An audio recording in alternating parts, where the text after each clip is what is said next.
Bismillahirrahmanirrahim. Assalamualaikum warahmatullahi wabarakatuh.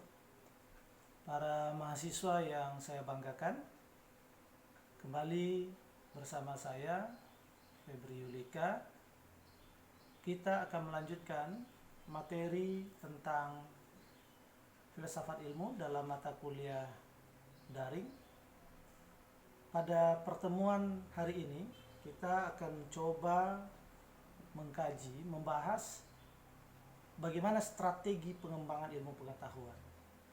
Materi ini merupakan bahagian akhir dari pembelajaran filsafat ilmu yang ingin saya sampaikan kepada saudara-saudara. Kalau dari awal kita sudah berbicara pada aspek dimensi ontologis, dimensi epistemologis, dan dimensi aksiologis ilmu pengetahuan, maka pada hari ini bagaimana dimensi ketiga-tiganya itu memberikan kontribusi dalam pengembangan ilmu pengetahuan. Saudara-saudara sekalian, bahwa kalau kita berbicara tentang ilmu pengetahuan, maka niscaya ilmu pengetahuan itu senantiasa berkembang.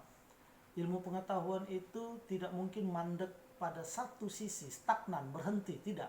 Kenapa? Karena problematika kehidupan manusia juga berkembang. Nah, pengembangan ilmu pengetahuan itu merupakan upaya konstruktif manusia sebagai tindak lanjut dari dimensi kreatif dari ilmu pengetahuan itu sendiri, tanpa mengesampingkan nilai dan peran positif dari ilmu pengetahuan. Kenyataannya perkembangan itu tidak mampu mengatasi problematika kemanusiaan dewasa ini.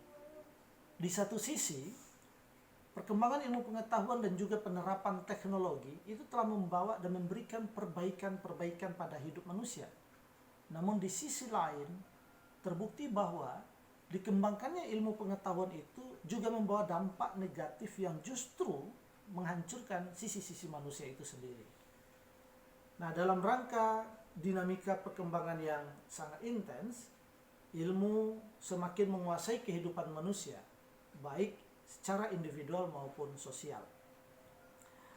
Saya mengutip pendapat Profesor Kunto Wibisono yang mengatakan bahwa implikasi yang akan dihasilkan dari dinamika tadi, pertama adalah cabang-cabang ilmu yang satu itu akan sangat erat dengan cabang ilmu yang lainnya, di mana batas demarkasi antara ilmu-ilmu murni dengan ilmu-ilmu terapan itu menjadi sangat kabur. Nah, yang kedua, dengan semakin kaburnya garis demarkasi tadi, timbullah persoalan mengenai sejauh mana nilai-nilai etik dan moral dapat dan boleh berintervensi di dalam kegiatan ilmiah. Yang ketiga, dengan kehadiran teknologi yang mendominasi kehidupan manusia di segala bidang, maka timbullah pertanyaan filosofis. Apakah dengan dominasi ilmu pengetahuan tersebut, kehidupan manusia menjadi lebih maju atau justru sebaliknya? Saudara-saudara sekalian, maka oleh karena itu, hal yang sangat urgen dalam pengembangan ilmu pengetahuan tidak hanya atas dasar metodologinya yang terbatas pada konteks of justification, tetapi juga bergerak dalam konteks of discovery. Konteks of justification itu menjamin kebenaran ilmiah atas kerja ilmu, sedangkan konteks of discovery itu berkaitan dengan penemuan-penemuan baru yang menurut Van Porsen tidak hanya terkait dengan persoalan-persoalan etis saja, tetapi mungkin juga pada persoalan religius dan sosial.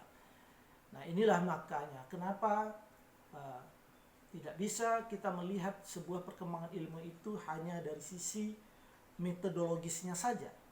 Karena pada aspek metodologis yang terbatas pada konteks of justifikasi, bagaimana justifikasi secara metodologis ilmu itu bisa diterima, tetapi juga kita harus berbicara pada konteks of discovery, bagaimana pengembangan penemuan-penemuan baru ilmu pengetahuan itu, dan dia terkait dengan dimensi religius, dimensi sosial, dan ini menandakan bahwa ilmu itu punya tanggung jawab moral terhadap kehidupan manusia. Nah, saudara-saudara sekalian, kemudian saya ingin mengatakan bahwa apa dasar ontologi pengembangan ilmu itu? Di samping saya tadi sudah mengatakan bahwa dasar ontologi ilmu itu terkait dengan bahwa ilmu itu memang berkembang dan ilmu itu sebagai sebuah sistem yang terbuka. Ilmu pengetahuan dalam perkembangannya sangat berperan mewujudkan kedewasaan manusia, kedewasaan masyarakat dan kebudayaan. Oleh karena itu, ilmu pengetahuan tidak boleh tertutup sama sekali dan tidak pernah selesai sesuai dengan ciri dan budaya manusia yang terus berkembang. Inilah dasar ontologisnya. Kenapa ilmu itu harus berkembang? Karena problematik manusia, kebudayaan itu juga berkembang. Sehingga ada tuntunan atau ada tuntutan perkembangan ilmu pengetahuan, dan oleh karena itu diperlukan strategi bagaimana perkembangan ilmu pengetahuan itu memang mampu menjawab perkembangan kehidupan manusia itu sendiri. Nah, kita mulai dari apa yang dimaksud dengan strategi pengembangan ilmu pengetahuan. Ada ciri-ciri yang penting dalam strategi pengembangan ilmu pengetahuan ini menurut Van Forsen. Yang pertama, suatu sistem ilmu mengandung pilihan dan pembatasan tertentu. Yang kedua, sistem ilmu itu dapat memperoleh bentuk lain sesuai dengan perkembangan zaman dan kebudayaan manusia. Dan yang ketiga, kesinambungan strategi itu harus tetap utuh karena bentuk yang satu itu akan terkait dengan bentuk yang lainnya. Nah, inilah yang disebut dengan dimensi relasional ilmu. Ilmu itu saling berkaitan, ilmu itu saling berhubungan. Nah, bagaimana kemudian strategi itu juga membutuhkan aspek-aspek lain. Nah, strategi pengembangan ilmu itu peran atau aspek apa yang bermain yang menentukan dalam pengembangan ilmu pengetahuan itu, inilah yang ingin saya uraikan kepada saudara-saudara sekalian. Yang pertama, strategi heuristik atau peranan heuristik. Apa yang dimaksud dengan heuristik? Heuristik itu merupakan teori menemukan suatu jalan untuk menangani suatu masalah secara ilmiah. Namun heuristik ini mendahului ilmu, tetapi bukan pembicaraan di dalam ilmu itu sendiri. Nah, Van Forsen melihat kedudukan heuristik yang sangat penting dalam strategi pengembangan ilmu pengetahuan. Kedudukan heuristik itu menurut Van Forsen dilihat dalam dua hal pokok. Pertama, tentang masalah kreativitas dalam ilmu pengetahuan. Dan yang kedua, ilmu pengetahuan bersama anak kandungnya itu semakin berperan dalam mewujudkan masyarakat dan kebudayaannya. Pembaharuan ilmu itu dapat diakibatkan oleh pengaruh kreatif dari heuristik. Jadi sekali lagi, heuristik itu nanti akan kita bedakan dengan apa yang disebut dengan discovery, ya. Nanti akan kita sampaikan. Nah, tetapi sekali lagi saya katakan bahwa pembaruan ilmu itu dapat diakibatkan oleh pengaruh kreatif dari heuristik. Dan heuristik dapat ikut mengatur terjadinya suatu ilmu pengetahuan maupun pembaharuannya secara kreatif. Jadi semacam heuristik itu semacam masukan, temuan di luar bidang ilmu itu. Ya. Nah, ada 5 kaidah yang mengatur terjadinya perkembangan ilmu itu dalam heuristik. Kaidah pertama, setiap strategi suatu ilmu yang masih giat pada tahap praheuristik itu dia meraba-raba kemungkinan untuk memperbaiki strategi yang sedang timbul. Artinya apa? Kaidah heuristik dapat dirumuskan sebagai context of discovery, penemuan yang sifatnya memperkuat atau yang berusaha meneguhkan context of justification. Context of justification itu adalah metodologi ilmu. Nah, ini yang pertama. Yang kedua, penggapaian kembali sistem ilmiah pada praanggapan-praanggapan yang terjadi. Maksudnya, heuristik itu bukan yang tersurat dalam sistem ilmu tersebut, tetapi merupakan sebagian struktur bahasa. Nah, yang ketiga, bahwa suatu perkembangan ilmu yang dinamis membuka jalan agar tidak memandang suatu sistem yang pernah ada yang ketinggalan zaman, tetapi lebih sebagai model untuk mempersiapkan sebuah sistem yang lebih baru. Dan Yang keempat, bahwa proses terjadinya suatu ilmu itu dikembangkan oleh dimensi-dimensi seperti etika, sehingga kreativitas, perkembangan atau pengembangan suatu ilmu haruslah mementingkan dimensi etis, dan dimensi etis ini kemudian menjadi acuan bagi ilmuwan untuk tetap mempertanggungjawabkan dari setiap hasil temuannya. Dan yang terakhir, yang kelima, itu adalah sensitivity to problem, kepekaan terhadap masalah. Kepekaan terhadap masalah ini, kaidah heuristik ini memang menunjukkan bahwa ilmu itu harus open minded, dia terbuka, harus mampu membaca problematik yang berkembang hari ini. Nah, itulah peranan heuristik. Jadi peranan heuristik, temuan di luar ilmu itu sendiri punya kaidah-kaidah bagaimana dia berperan dalam pengembangan ilmu.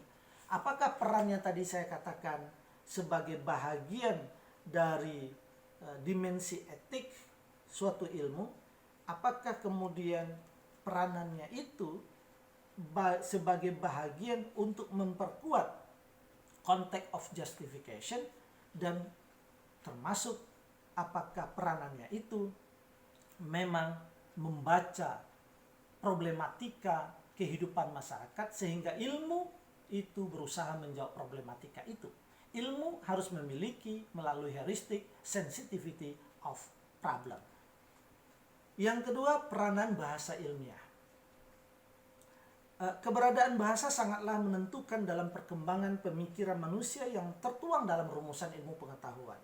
Melalui bahasa, ide-ide pengetahuan manusia dapat ditampilkan dan untuk selanjutnya dianalisa ulang, ya, dianalisa ulang guna dikembangkan lebih lanjut. Nah, pengembangan ilmu pengetahuan sebagai hasil proses berpikir ilmiah itu hanya dimungkinkan jika dalam proses itu sendiri tersedia sarana ilmiah pula. Saya sudah menjelaskan kepada saudara-saudara melalui PowerPoint yang saya bagikan bagaimana sarana ilmiah itu. Di antara sarana ilmiah itu adalah bahasa. Jelas dalam hal ini yang dimaksudkan adalah bahasa ilmiah yang berbeda dengan bahasa sehari-hari. Nah, bagaimana juga selain bahasa ilmiah, bahwa sarana ilmiah itu juga penalaran, logika, bahkan matematika dan statistika. Keberadaan bahasa ilmiah sebagai sarana berpikir ilmiah merupakan wujud dari fungsi bahasa secara umum. Apa itu? Fungsi simbolik, ya, terlepas dari fungsi yang lain, yaitu fungsi emotif, fungsi efektif, dan sebagainya. Nah, kita sudah melihat dua peranan. Peranan yang ketiga adalah peranan etika. Kompleksitas persoalan dalam ilmu pengetahuan terhadap kerangka pengembangan ilmu pengetahuan perlu suatu kaitan yang menyangkut bidang etis. Kenapa? Karena arus perkembangan ilmu telah membuka kemungkinan untuk mencapai suatu kehidupan yang lebih layak dan tidak harus mengorbankan aspek humanitas manusia dan kehancuran semesta ini. Nah, melibatkan unsur etis dengan memadukan unsur-unsur lainnya dalam pengembangan ilmu pengetahuan itu justru akan menambah daya dorong atau menambah kemudahan bagi manusia dalam rangka fungsi ilmu itu untuk semakin memperhalus kehidupan manusia. Saudara-saudara sekalian, kita harus tahu bahwa etika dalam makna pengembangan atau kerjasama ilmu pengetahuan ini sangat dibutuhkan. Kenapa?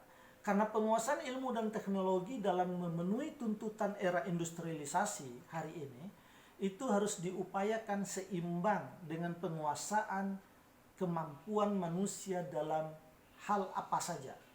Dikotomi atau termasuk misalnya antara ilmu pengetahuan eksak, industri, teknologi di satu sisi, dan ilmu pengetahuan sosial, humaniora yang menyangkut aspek-aspek kemanusiaan.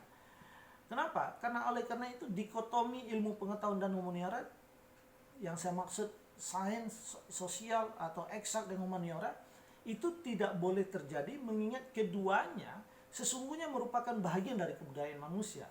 Ilmu humaniora tidak sekedar memberi kesejukan di tengah masyarakat yang semakin terasing karena tanda petik quote and quote keserakahan teknologi, ilmu tersebut akan mengarahkan kegandrungan pada sains dan teknologi menjadi bentuk apresiasi yang dinamis. Dengan demikian, teknologi bukan saja bertujuan memakmurkan manusia secara material, ekonomik, tetapi juga secara sosio-kultural dan religius. Nah, disinilah kaitan antara humaniora yang mengedepankan dimensi etis manusia dalam pengembangan kemajuan ilmu pengetahuan di bidang teknologi. Nah, pada bagian yang paling akhir, saya ingin menjelaskan bagaimana memberikan titik tekan, dan ini adalah kunci terakhir dari pembelajaran filsafat ilmu kita pada dimensi aksiologis ilmu pengetahuan. Bagaimana perlunya tinjauan etis dalam perkembangan sains dan teknologi. Saudara-saudara sekalian, bahwa pada prinsipnya ilmu pengetahuan dan teknologi itu tidak dapat dan tidak perlu dicegah perkembangannya. Ini sebuah keniscayaan. Karena pada dasarnya manusia ingin lebih baik hidupnya. Manusia ingin lebih nyaman, lebih lama dalam menikmati hidupnya. Nah, kendati pun ilmu pengetahuan tidak dapat atau tidak perlu dicegah perkembangannya, tetaplah dipersoalkan apakah hasil ilmu pengetahuan dan teknologi tersebut masih dapat dinilai atau valuable, ataukah tidak dapat dinilai unvaluable. Artinya, apakah iptek itu, ilmu pengetahuan dan teknologi itu, bebas nilai atau tidak bebas nilai? Ini pertanyaan. Nah, persoalan ini dijawab oleh dua kelompok yang berbeda. Terhadap pertanyaan tersebut, kelompok positivisme logik, atau sering juga orang menyebutnya dengan kelompok saintisme, itu berpendapat bahwa hasil ilmu pengetahuan merupakan sesuatu yang sudah lengkap, sempurna dan selesai. Tidak diperlu lagi penilaian atas ilmu pengetahuan itu, karena dia sudah merupakan hasil kerja yang logis, objektif, sistematis, dan rasional. Sebagaimana kuliah awal saya pernah mengatakan apa dimensi struktural dan dimensi fenomenologis sebuah ilmu itu. Nah, sehingga tidak diperlukan lagi penilaian atasnya, karena dia sudah merupakan hasil kerja yang paripurna, yang logis, objektif, sistematis, dan rasional. Itulah ciri dari ilmu pengetahuan. Golongan ini menginginkan ilmu itu harus bersifat netral terhadap nilai-nilai, baik secara ontologis maupun aksiologis. Nah, dalam hal ini tugas ilmuwan adalah menurut positivisme logis atau scientism, tugas para ilmuwan itu adalah menemukan pengetahuan, dan selanjutnya itu terserah kepada orang lain dalam mempergunakannya. Itu enggak tanggung jawab ilmuwan katanya. Tanggung jawab ilmuwan itu hanya menemukan melalui kerja-kerja yang memperhatikan dimensi logis, objektif, dan seterusnya tadi. Tetapi bagaimana ilmu pengetahuan itu akan dipergunakan? Apakah pengetahuan itu akan diperlukan untuk tujuan baik atau justru untuk tujuan yang menyimpang dari yang sesungguhnya? Itu kata aliran ini tidak menjadi tanggung jawab ilmuwan lagi. Nah, ini satu pendapat ya. Nah, sementara pendapat lain mengatakan masih diperlukan justifikasi lanjut atas hasil ilmu. Jadi berbeda ini. Nah, kelompok yang kedua ini, masih perlu. Untuk apa? Agar hasil ilmu itu terutama yang berkaitan dengan manfaat, kecocokannya, dan kebenarannya dengan kondisi sosiokultural masyarakat itu tidak bisa dilepaskan. Aliran ini mengatakan bahwa ilmu pengetahuan itu memang betul bersifat otonom. Namun secara relasional, ilmu itu kan akan selalu berhubungan dengan ilmu yang lain, dengan problematika yang lain. Nah, inilah yang disebut dengan kelompok kritik ideologi. Dan pengikut kritik ideologi ini lebih tegas lagi berpendapat bahwa hasil ilmu harus dinilai berkaitan terutama dengan hasil ilmu itu harus dinilai berkaitan dengan kepentingan ideologi. Ideologi ini dalam artian termasuk pemahaman masyarakat. Golongan kedua ini, ya, kritik ideologi ini menganggap bahwa netralitas ilmu terhadap nilai sebagaimana pendapat golongan pertama itu hanyalah terbatas pada dimensi ontologis, Jadi oke, silakan ilmuwan itu otonom dia ketika dia menggali sebuah objek pengetahuan. Sedangkan dalam penggunaannya, ya tentu ketika dia otonom, dia bisa berkreativitas secara ontologis dan itu kemudian mempengaruhi metodologisnya, aspek epistemologinya. Tetapi kata kelompok yang kedua ini, ketika ilmu itu sudah digunakan, ya bahkan sebetulnya ketika ilmu itu dalam pemilihan objeknya, objek penelitiannya, kegiatan keilmuan itu harus didasarkan pada aspek-aspek moral. Nah, apa alasan kelompok yang kedua ini? Dasarnya apa? Pertama, dasarnya bahwa ilmu pengetahuan itu secara faktual telah dipergunakan secara destruktif oleh manusia yang telah dibuktikan perang dunia misalnya. Jadi nggak bisa lagi, kata ilmuwan kelompok kritik ideologi ini, Anda bisa melihat bagaimana dampak orang menyalahgunakan ilmu pengetahuan itu. Dan ilmu pengetahuan itu secara faktual melalui perang dunia itu telah digunakan oleh manusia secara destruktif. Mungkin nuklir itu pada awalnya digali, ditemukan untuk kepentingan kehidupan manusia, tetapi justru kemudian dipergunakan untuk menghancurkan manusia itu sendiri. Kemudian yang kedua, alasan yang kedua, ilmu pengetahuan itu telah berkembang dengan pesat, sehingga para ilmuwan lebih mengetahui akibat yang mungkin terjadi bila ada penyalahgunaan. Jadi dia sudah bisa membuat prediksi awal. Andai kata dia kembangkan seperti ini, apa kemungkinan yang terjadi kalau ada orang yang menyalahgunakannya. Dan yang ketiga, terdapat kemungkinan bahwa ilmu pengetahuan akan mengubah manusia dan kemanusiaan yang paling hakiki dari manusia itu sendiri. Apa misalnya? Ilmu pengetahuan dapat mengubah pada kasus rekayasa genetik atau teknik perubahan sosial atau yang disebut dengan social engineering. Nah, berdasarkan 3 alasan inilah pendapat kelompok kedua, golongan kritik ideologi ini mengatakan bahwa ilmu secara moral harus ditujukan untuk kebaikan manusia tanpa merendahkan martabat atau mengubah hakikat kemanusiaan itu sendiri. Nah, positivisme logis dan saintisme pada dasarnya, kelompok pertama maksud saya, lebih menekankan hasil ilmu dalam pengertian konsep teori yang dihasilkan oleh sebuah kerja ilmu, sementara kelompok yang kedua, kritik ideologi, ini lebih menekankan pada aplikasi atau penerapan ilmu pengetahuan. Kedua-duanya menurut saya berguna, tetapi tentu tidak bisa berdiri sendiri. Pada tahap awal memang seorang ilmuwan, saudara, ketika Anda menjadi seorang ilmuwan, ketika Anda memilih objek kajian Anda pertimbangkan terlebih dahulu, apakah ini memang objek kajian yang sangat dibutuhkan oleh manusia atau ada tujuan-tujuan di balik itu sehingga Anda melakukan riset, Anda menggali sesuatu untuk kepentingan kelompok tertentu. Ilmuwan itu harus netral.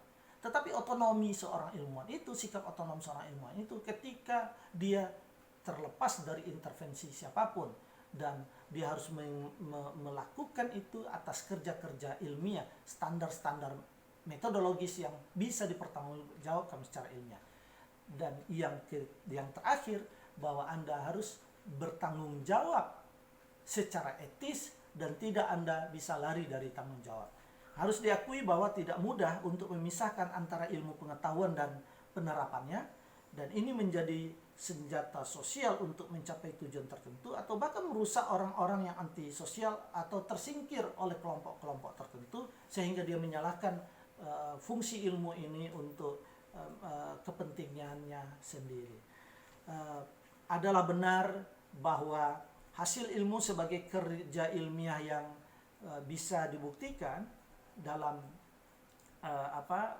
aspek-aspek metodologis, namun penerapan dalam masyarakat akan membawa konsekuensi timbulnya penilaian etis. Terlepas dari soal hasil ilmu sebagai suatu teori maupun aplikasi, suatu hal yang tidak dapat dihindarkan adalah perlunya aspek etika sebagai pertanggungjawaban moral di dalamnya.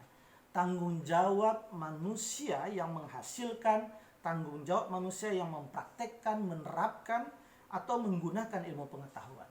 Jika dikatakan bahwa ilmu pengetahuan bertanggung jawab atas perubahan-perubahan itu, ya, perubahan-perubahan sosial maksud saya, maka tidak saja berarti ilmu pengetahuan itu telah mengakibatkan perubahan-perubahan itu, melainkan ilmu pengetahuan tetap bertanggung jawab atas apa yang terjadi selanjutnya.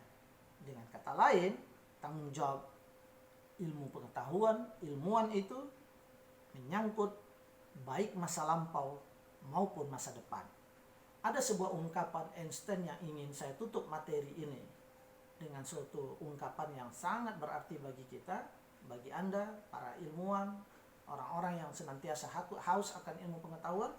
Dia mengatakan, religion without science is blind. Science without religion is lame. Tidak boleh ilmu itu lepas dari agama. Kenapa? Karena orang ilmuwan yang tidak beragama itu akan menyebabkan dia angkuh, akan menyebabkan dia sombong. Tetapi ilmu pengetahuan, agama tanpa ilmu pengetahuan juga tidak terterangi, tidak bisa menerangi, sehingga kedua-duanya, agama dan ilmu pengetahuan itu sesuatu hal yang paralel, kebutuhan yang sangat diperlukan dalam tantangan kehidupan masa yang akan datang.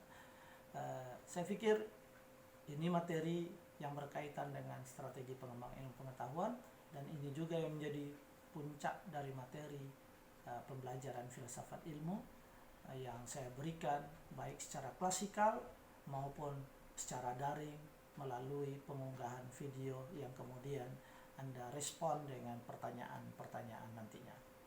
Saya mohon maaf apabila dalam berbagai penyampaian mata kuliah ini masih ada hal-hal yang perlu kita dalami lebih lanjut, tetapi yakinlah bahwa tidak ada hal yang final di dalam pencaharian ilmu pengetahuan.